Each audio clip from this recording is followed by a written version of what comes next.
Because it's a long story. Good morning, everybody. It's great to see so many people here on a fantastic Norfolk morning. Those who were in Norfolk yesterday realise it wasn't quite like this yesterday. So somebody's obviously had some good praying overnight to get to the state we're in here. Thought it was an important occasion for you, for West Raynham, and for veteran memories in general. So an important event you've got on the go here. What we'll do today is a couple of very short speeches, followed by the replaying, followed by playing the last post, and after that you can spend your own quiet time here if you want, remembering individuals, and then make your way back towards SHQ, and if you want to go to the tower, go to the tower again. I've been asked to stress that you do not have access to the airfield or the other buildings on the site. It is an active site with occupants in the buildings, so please don't go back and visit where you used to be. You're not really meant to go around the site apart from SHQ and into the control tower. So please try to keep with that as well. And thank you again to our cadet forces for joining us to mark this important occasion. Important that our younger generation also understand the memories of those who went before, because we're all a product of our history. And certainly for the military forces, that is very much true. And on that point, I'll hand over to Buzz, who will tell us a little bit about the wall and why it's here. Good morning, ladies and gentlemen. Group Captain Durham. Those of you that know me will know that I'm not actually Buzz. Buzz was the guy that did the research that enabled us to get the names that are actually embedded in this wall for the airmen from World War II who perished during that period. Unfortunately, Buzz is unwell and he's not able to join us today. So he gave me his speech to just give you a few facts about the history and the wall and one or two other bits and pieces around that. What I will say, it was quite a long speech, so I managed to cut it down a little bit. Yeah. So basically, I'd like to thank the organisers for inviting me here today to pay tribute to all those that served here at West Raynham and those who took off from this airfield, but unfortunately never returned. Norfolk was the third biggest county in Bomber Command, housing some 19 airfields and the home of some 35,688 Air Force personnel. Of these, 5 airfields were taken over by the United States Air Force, 1 occupied by HCU and 1 under control of Fighter Command. The remainder under the umbrella of Bomber Command.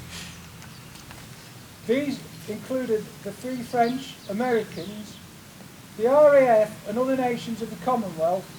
West Raynham was opened in 1939, constructed by Alnott Limited, contractors and other various contractors building the airfield and associated buildings at the approximate cost of £275,000.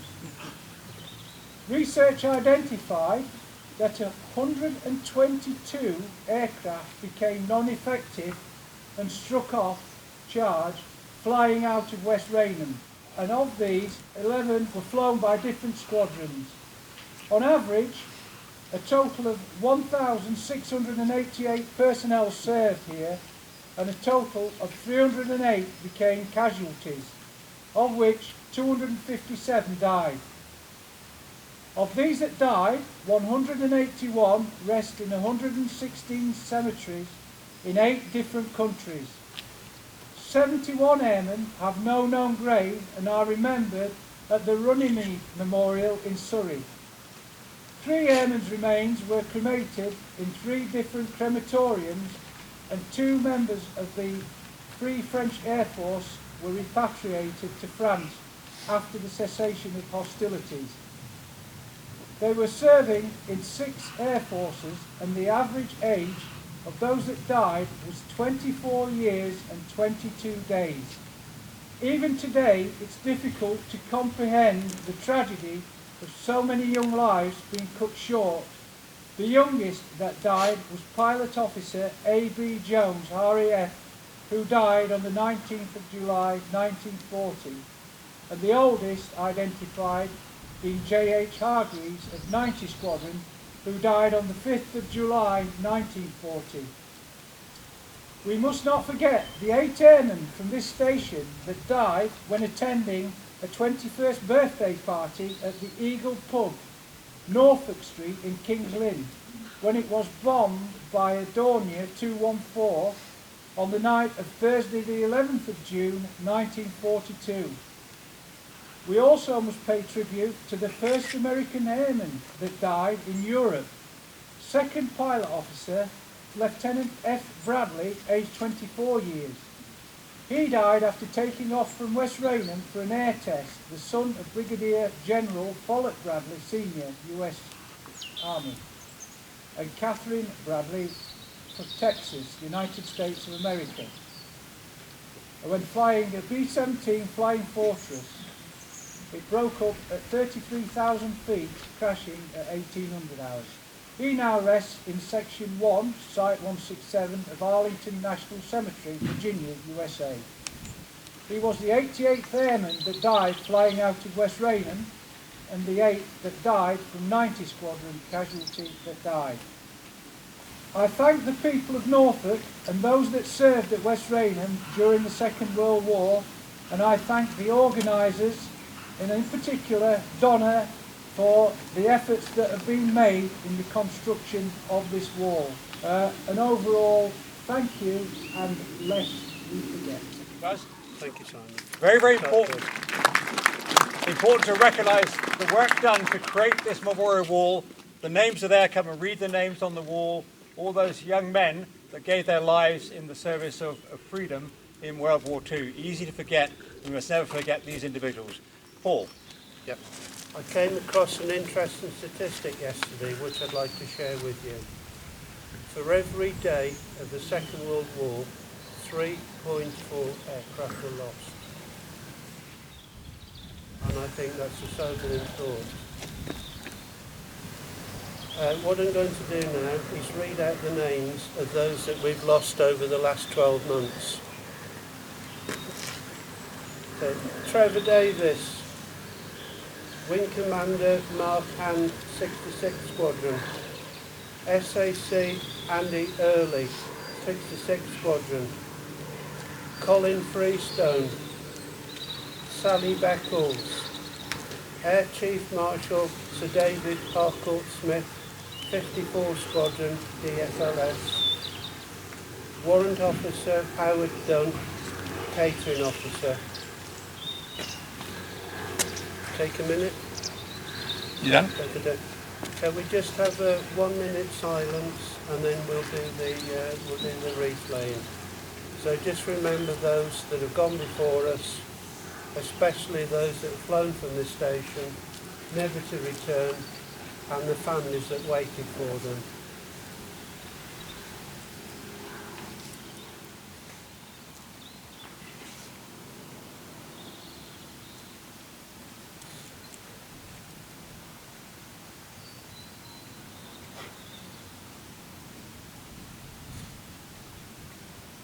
So invite Group Captain Ed Durham to lay a wreath on behalf of the RAF West Raynham Association. Good. Trent.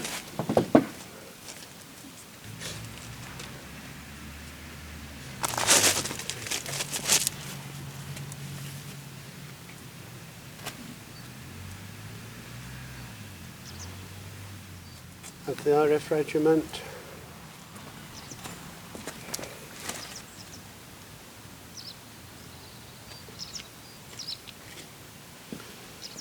Any other bouquets or wreaths?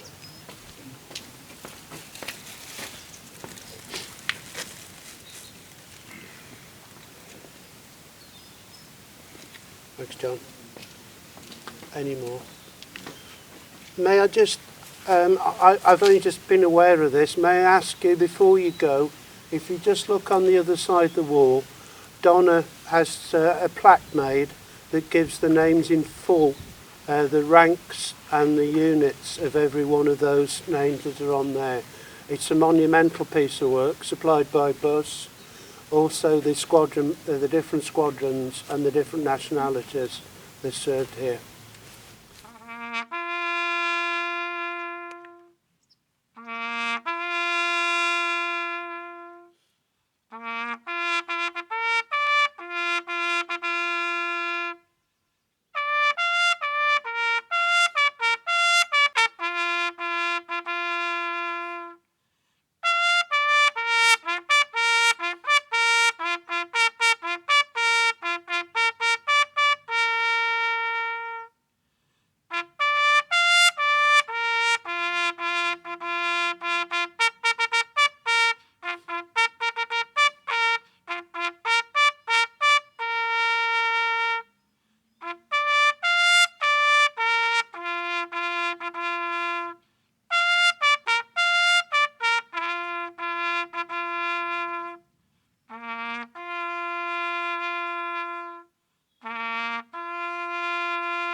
That concludes the ceremony at the wall. You're welcome to stay here and pay your own respects to individuals, either from Raynham or other people you've known as well. It's a great place to pay respects to ex-friends and colleagues and relatives.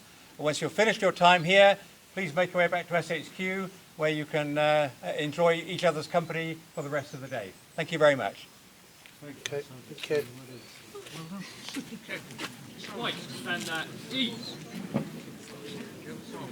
Squad, stand at eat.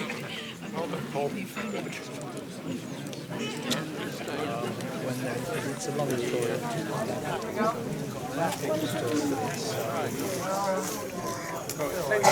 Right here.